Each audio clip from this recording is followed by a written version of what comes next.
Okay, so this video is for beginning to learn the pathways, and specifically what we're going to talk about here is trigeminal information, somatosensory information from the head and face, which is the trigeminal system. Okay? Trigeminal system. So we start with some type of receptor. This can be mechanoreceptor or free nerve endings or even proprioceptors, right, in the periphery. So some sort of little receptor out here in the periphery. And there are 3 dermatomes on the face. You have ophthalmic, maxillary, and mandibular. And so there are 3 branches of the trigeminal nerve that are associated with those 3 dermatomes, and the 3 branches of the nerve have those same names, okay? Ophthalmic, maxillary, and mandibular branches of the trigeminal nerve, okay? It's in the periphery, so a collection of axons is a nerve, okay? Trigeminal. So this is the first order axon in the pathway. So what does that mean about its cell body? Okay, it means the cell body is going to be located in the trigeminal ganglion for information about pain and temperature or fine discrimination touch.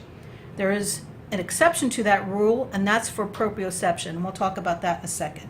But for pain, temperature, and fine discrimination touch, okay, the cell body, the first order cell body, is in the trigeminal ganglion, right? Ganglion. So we're outside of the CNS. Okay, so these are still pseudo-unipolar neurons, so it has the central portion of its axon, right? Here's the peripheral portion. Now it has the central portion of its axon. It's going to enter the brain stem, okay, and it's going to enter, sorry, I shouldn't have synapse yet, quite yet. It's going to enter the brain stem at the level of the pons. Okay, this is the brain stem. Okay, so we're entering at the level of the pons, and these fibers are going to synapse there, and they're going to synapse within the trigeminal ganglion. The trigeminal nucleus, I'm sorry. Trigeminal nucleus. Trigeminal nucleus is this long chain of neurons, right? It's a nucleus, so it's cell bodies.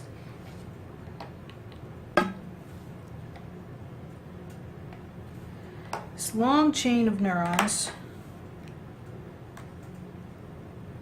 that whole thing, all together is the trigeminal nucleus.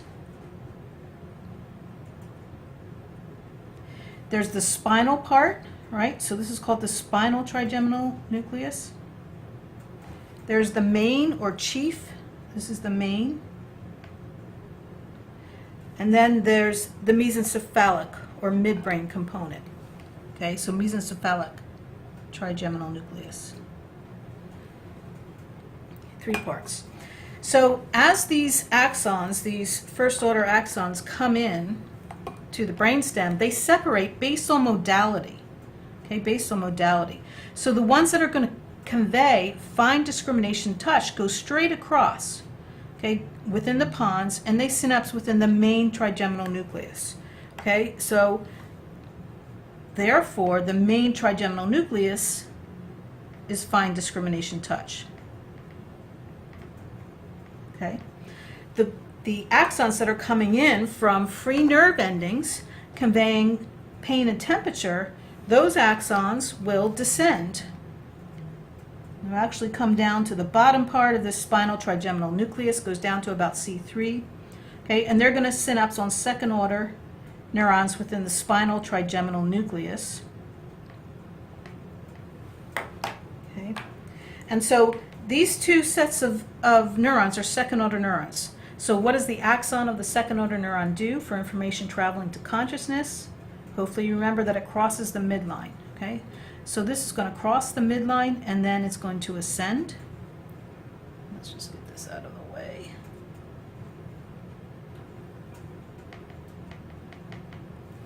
The same thing for the spinal ones. They're going to cross the midline, and then they're going to ascend. And together, these axons are the ventral trigeminothalamic tract. or VTT. Okay, so remember that tells you both where they came from. They came from the trigeminal nucleus and where they're going to. They're going to the thalamus. Okay, so these are going to go up and synapse in the thalamus. Specifically, they're going to synapse in the VPM of the thalamus, right? VPL is for body. This is body. But right now we're talking about the head and face. So that's the VPM. Okay, so these axons. So in the VPM, you're going to have both pain and temperature and fine discrimination touch. Okay, right? So then they're synapsing on the third order neurons that are in the thalamus. What do those neurons do?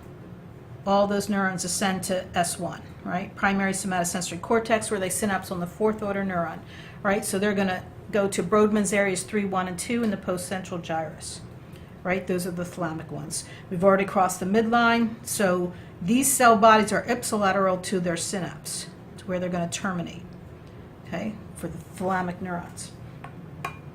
Okay, so we haven't talked about proprioception here. So, of course, there always has to be one exception, one difficult exception, and that's in this mesencephalic nucleus. Okay, so these axons pass through the trigeminal nucleus to their first order cell body in the mesencephalic trigeminal nucleus. So only the information for proprioception from the face, that's the only place where there are first order cell bodies in the CNS. Okay, that's the one exception to the rule that usually first order cell bodies are in the ganglia, right? Either trigeminal for head and face or dorsal root for body. But here, this is the one exception to that rule. The axon just goes right through the ganglion. So if you lesion the ganglion, even though the cell body's not there, the axon's traveling through, and that's why you'll still have a loss of proprioception. Okay, so its axon travels through the ganglion to its cell body in the mesencephalic trigeminal nucleus. Now, we typically don't describe the pathways much further than this, but conscious proprioception will cross the midline, will go to VPM, and ultimately to primary somatosensory cortex. There's also non-conscious proprioceptive information that will travel to the ipsilateral cerebellum, and make up the head part of the body map within the cerebellum. Okay? All right, so let's look at lesions now. Okay, so what if you have a lesion of the trigeminal ganglion, right? The trigeminal ganglion. What happens? So the first thing you want to ask yourself, well, it's ganglion, it's outside the CNS, so you know that much. It's cell bodies. Hopefully you also know that it's first order cell bodies. So what does that mean? That means it hasn't crossed the midline. Okay, so they haven't crossed the midline. So that means the deficit's going to be ipsilateral to the lesion, right? Because we're going to follow these axons that are eliminated back to where their receptor was. It's on the same side, okay? So if this is the left side of the body, over here's the right side. Okay, so over here's where I can't feel, and here's where the lesion, they're both on the left side. Okay, so which modalities are lost? What somatosensations are lost? And remember that they're all in the ganglion. So you're going to lose pain, temperature, fine discrimination, touch, and proprioception from the head and face. Okay, so the answer to what happens when you have a lesion of the left trigeminal ganglion, the answer is you have a loss of pain, temperature, fine discrimination, touch, and proprioception from the left side of the face. Okay. All right, what happens if you have a lesion specifically of the spinal trigeminal nucleus? Spinal trigeminal nucleus. Okay, so when you hear spinal, hopefully you remember pain and temperature. Okay, so I know I'm going to have a loss of pain and temperature. Okay, specifically pain and temperature. You heard trigeminal, so hopefully you think face. Okay, spinal pain, trigeminal face. Okay, so I'm going to have a loss of pain and temperature on the face, and my lesion's on the left side. Will that loss be on the left side of the face or the right side of the face? Okay, well, let's follow the axons back to their receptors where I can no longer, here's where I can no longer feel. Left side, right? The pathway has not yet crossed the midline. right? It's going from periphery up to cortex, hasn't crossed the midline yet, so it's going to be same side. The deficits will be on the same side as the lesion. What if I have a lesion of the VTT below the level of the pons, right? Here's the pons. So below the level of the pons, here's the VTT. They're named that, the ventral trigeminal thalamic tract. As soon as the axons cross the midline, then they have that name, the VTT.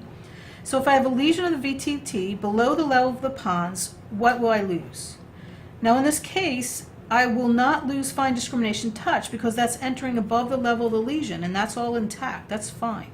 So I'll only lose pain and temperature, and I'm going to lose it on the face because you heard the word trigeminal, but will I lose it on the left side or the right side of the face? So this lesion's on the right side of the body, right? This is the right side. Here's the midline.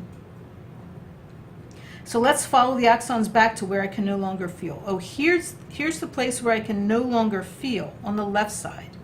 The pathway's already crossed the midline, so that means I'm going to have a contralateral deficit. The deficit will be contralateral to the lesion. If I have a lesion of the VTT at the level of the pons or above, now I will lose fine discrimination touch, right? Because that's where those fibers are entering, but I'll also lose pain and temperature, right? I'll also lose pain and temperature because at the level of the pons and above, anywhere up here along the VTT, I'm going to lose fine discrimination touch and pain and temperature on the contralateral face.